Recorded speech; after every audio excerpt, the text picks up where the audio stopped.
They thought she was just the help. A charity case. A teenage girl with no real place among them. But as the lawyer unfolded the will, and the smug smiles turned to shock, one thing became clear. They had underestimated the wrong girl.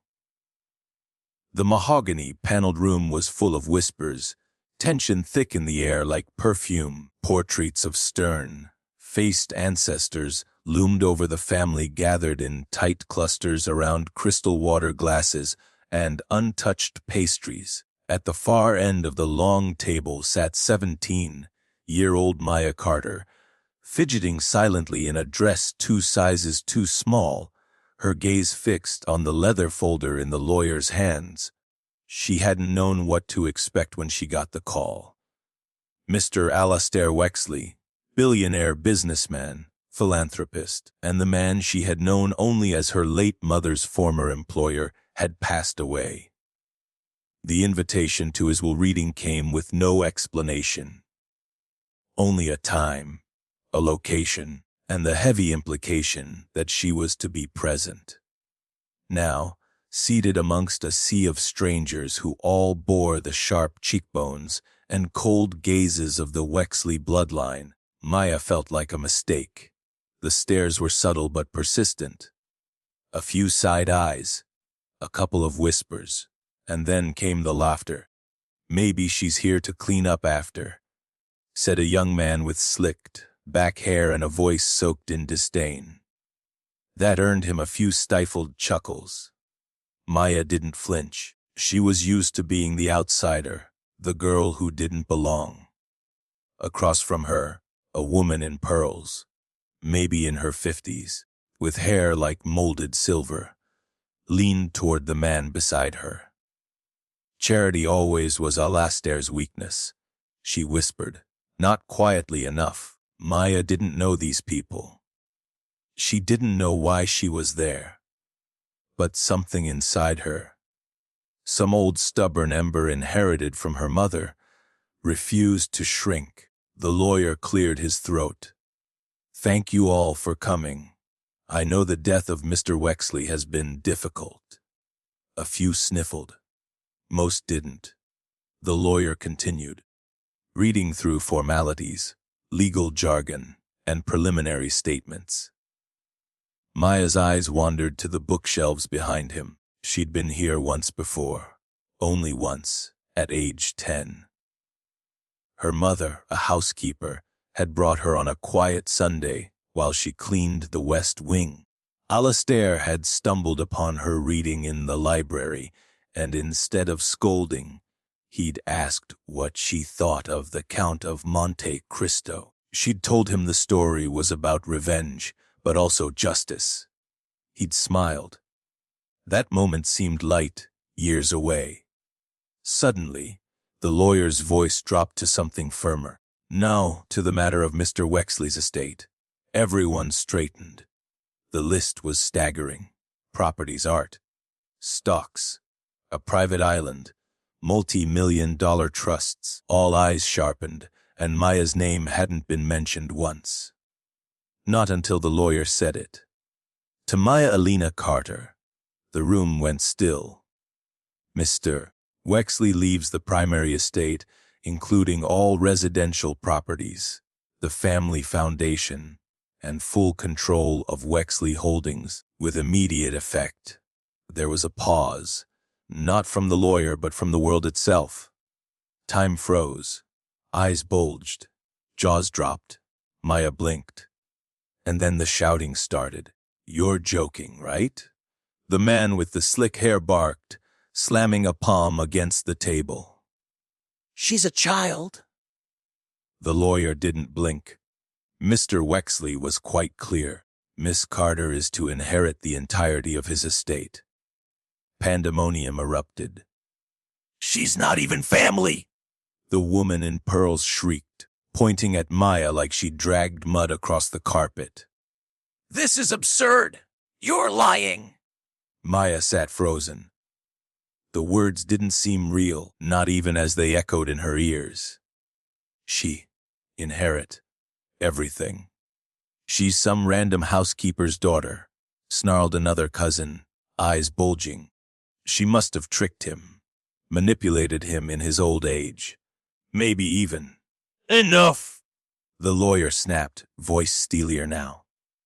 Wexley anticipated your reactions, which is why he requested that a video be played at this moment. Please observe. A projector whirred.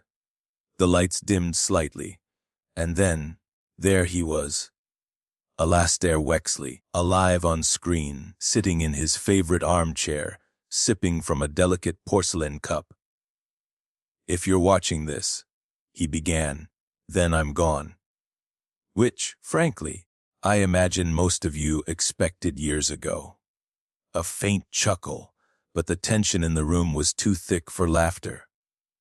I've lived a long life, made my fortune, lost parts of myself. But I have one final decision to make, and that's about who I entrust with my legacy. He paused. My children, he said, tone sharpening, have disappointed me. I built an empire, and all I've seen from my kin is greed, entitlement, and rot. You treat people like stepping stones. You scorn kindness as weakness. But Maya, he smiled gently. Maya reminded me what it means to care. She is not just the daughter of a woman I trusted. She is the only person in my final years who spoke to me like a human being. She listened. She challenged me. She read books I recommended. She told me my wealth didn't make me good. My actions did. And she was right. Gasps. One woman stood and left the room. The video ended. The lawyer folded his hands. Any further objections? Maya still hadn't moved. You set this up? Someone roared. This isn't legal. But it was. As the others fumed, plotted and stormed out, Maya sat in silence, her mind spinning. All her life, she'd been told she was too quiet, too different, too poor, too black to belong in places like this. And now she owned it. The next days were a blur. News headlines exploded. Teen girl inherits billion-dollar empire, made every front page. Reporters camped outside the estate. Social media split between praise and outrage. But inside, Maya was lost. She hadn't asked for any of this. She was a senior in high school, living in a 2-bedroom apartment with her aunt, scraping by on free lunches and hand-me-down clothes. Now, she was the CEO of Wexley Holdings.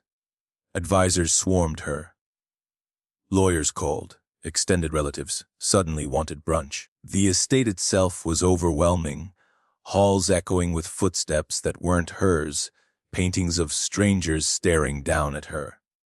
Still, she explored. She found the old library. She sat in the same corner where she'd once read Monte Cristo, and cried.